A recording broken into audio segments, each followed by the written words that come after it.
Assalamualaikum warahmatullahi wabarakatuh. Selamat malam para pejuang PPG di tanah air. Berjumpa kembali dengan video soal uji pengetahuan atau UP bagian 1 pada PPG dalam jabatan tahun 2021. Langsung saja kita lihat videonya secara bersama-sama. Soal nomor 1. Salah satu kompetensi dasar yang harus diajarkan guru bahasa Indonesia pada jenjang SMA kelas 10 adalah KD 4.2, mengonstruksikan teks laporan dengan memerhatikan isi dan aspek kebahasaan, baik lisan maupun tulis.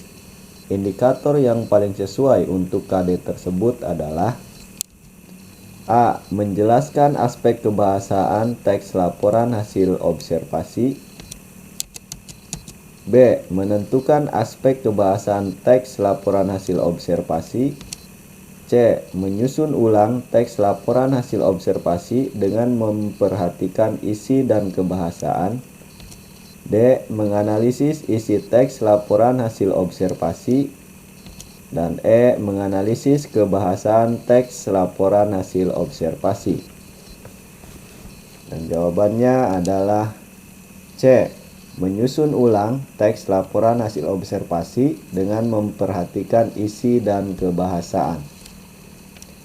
Soal nomor 2. Dalam mengajarkan kompetensi dasar 3.14, menilai hal yang dapat diteladani dari teks biografi. Indikator yang sesuai adalah A. Mendefinisikan teks biografi. B. Menjelaskan struktur teks biografi. C. Menyebutkan identitas diri tokoh. D. Mengidentifikasi peristiwa dalam biografi tokoh. Dan E. Memberikan komentar atas hasil identifikasi kelompok lain. Jawabannya adalah D. Mengidentifikasi peristiwa dalam biografi tokoh. Soal nomor 3.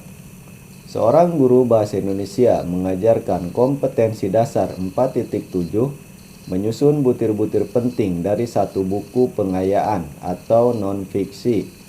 Materi yang paling tepat sesuai dengan kompetensi dasar tersebut adalah A. Keterampilan. B. Pengetahuan faktual. C. Pengetahuan metakognitif. D. Pengetahuan konseptual. Dan E. Pengetahuan prosedural.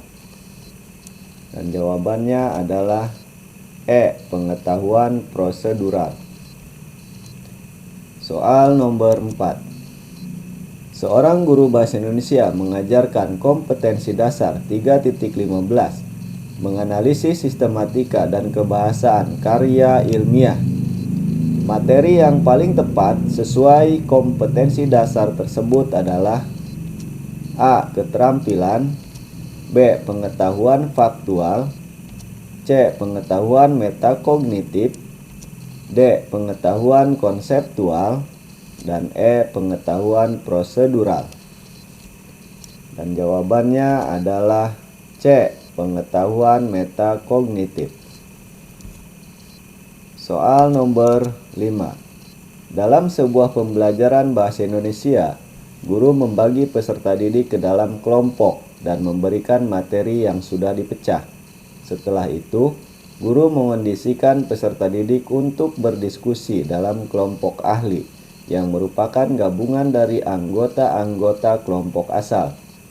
Setelah diskusi selesai, guru meminta peserta didik kembali ke kelompok asal dan menjelaskan materi masing-masing kepada anggota kelompok asli, mengerjakan kuis, dan memberikan penghargaan kelompok.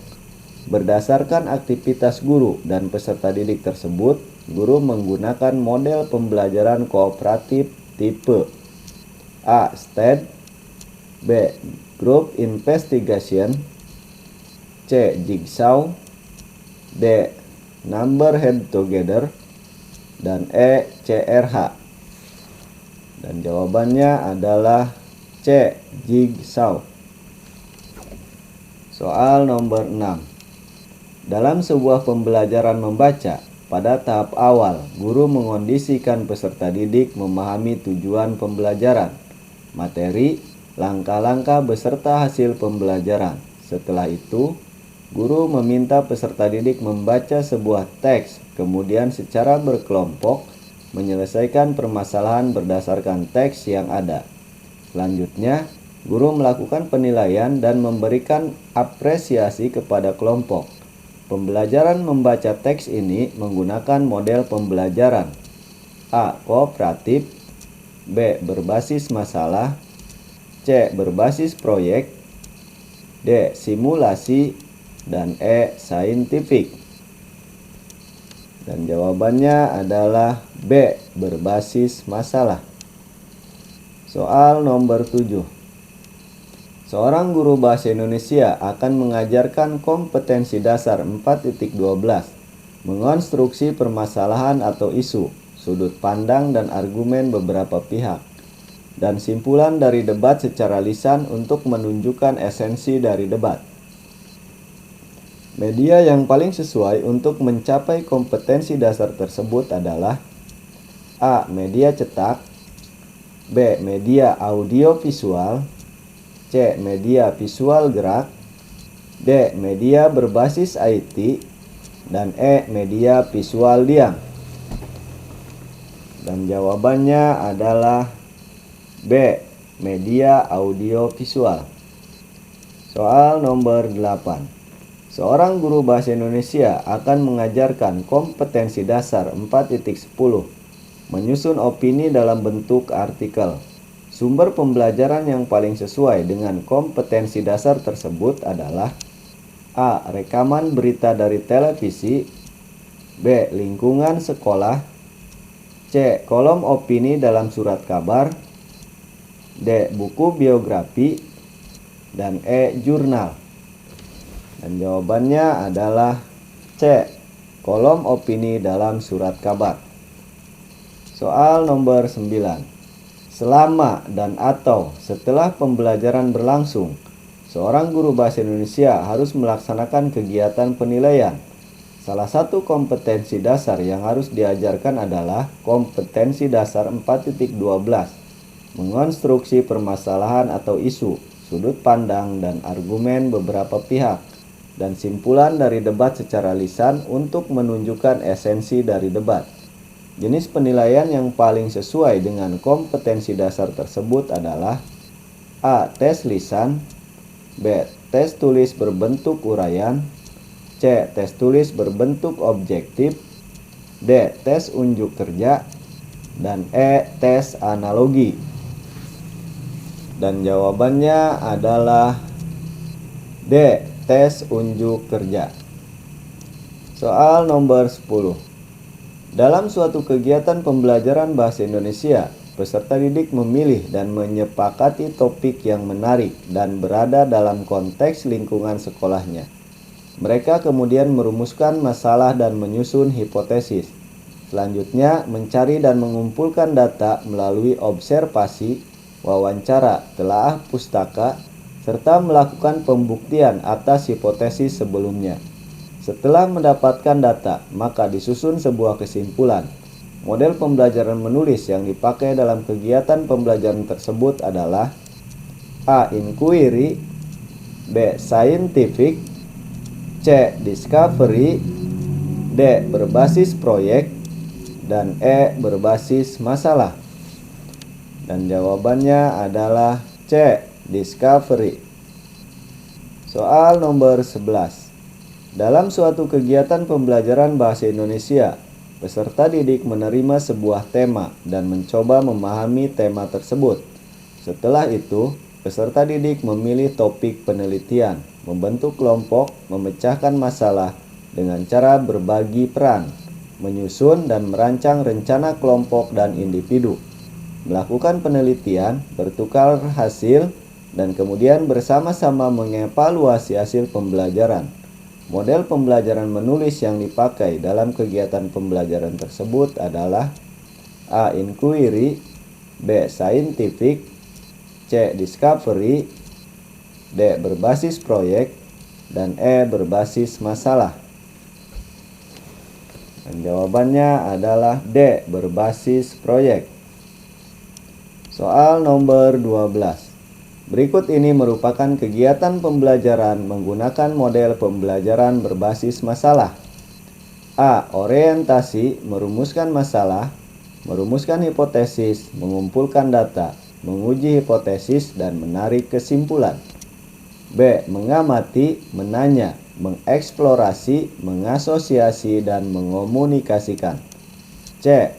Stimulasi, identifikasi masalah, pengumpulan data, pengolahan data, pembuktian, dan penarikan kesimpulan. D. Penentuan proyek, perancangan langkah-langkah, penyusunan jadwal, penyelesaian proyek dengan fasilitasi dan monitoring guru, penyusunan laporan dan presentasi, dan evaluasi proses dan hasil.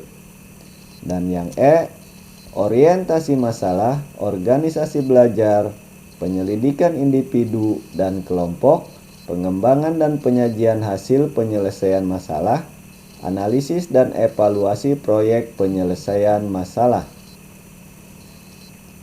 Dan jawabannya adalah E, orientasi masalah, organisasi belajar, penyelidikan individu dan kelompok, pengembangan dan penyajian hasil penyelesaian masalah, analisis dan evaluasi proses penyelesaian masalah. Soal nomor 13. Pada kompetensi dasar menganalisis teks negosiasi baik lisan maupun tulis, peserta didik secara berkelompok membaca, menganalisis, dan menyimpulkan isi informasi yang terdapat dalam teks negosiasi yang ditugaskan. Berdasarkan ilustrasi singkat di atas, kegiatan tersebut termasuk ke dalam tahapan pembelajaran. A. Menanya perihal struktur teks negosiasi. B. Mengamati contoh teks negosiasi. C. Mengeksplorasi teks negosiasi. D. Merumuskan informasi teks negosiasi. Dan E. Mengkomunikasikan hasil identifikasi teks negosiasi. Dan jawabannya adalah C. Mengeksplorasi teks negosiasi. Soal nomor 14. Pada pembelajaran hari ini, Putra diminta untuk membaca teks prosedur. Setelah itu, Putra dan peserta didik lainnya diberikan kesempatan untuk mengajukan pertanyaan tentang teks tersebut. Setelah Putra memperoleh pemahaman, ia mulai menyusun teks prosedur. Terakhir, Putra mempresentasikan hasil tulisannya di depan kelas. Tahapan pembelajaran yang dilakukan oleh Putra dan peserta didik lainnya adalah A. Mengamati, B. Menanya, C. Mencoba atau mengeksplorasi, D. Mengasosiasi atau merumuskan, dan E. Mengomunikasikan. Dan jawabannya adalah C. Mencoba atau mengeksplorasi. Soal terakhir. Untuk menemukan makna pantun, maka kegiatan awal pembelajaran yang dapat dilakukan oleh peserta didik adalah A. Memahami struktur pantun yang terdiri atas bagian sampiran dan isi. B. Memahami perkembangan pantun sebagai dari puisi lama. C. Memahami perbedaan pantun dengan puisi baru. D. Menemukan rima setiap baris. Dan E. Memahami macam-macam gaya bahasa. Dan jawabannya adalah A. Memahami struktur pantun yang terdiri atas bagian sampiran dan isi. Nah, demikian soal yang dapat kami bagikan. Semoga bermanfaat. Jangan lupa like dan subscribe serta ketuk loncengnya biar kami bisa menampilkan video-video yang terbaru. Sampai jumpa di video berikutnya.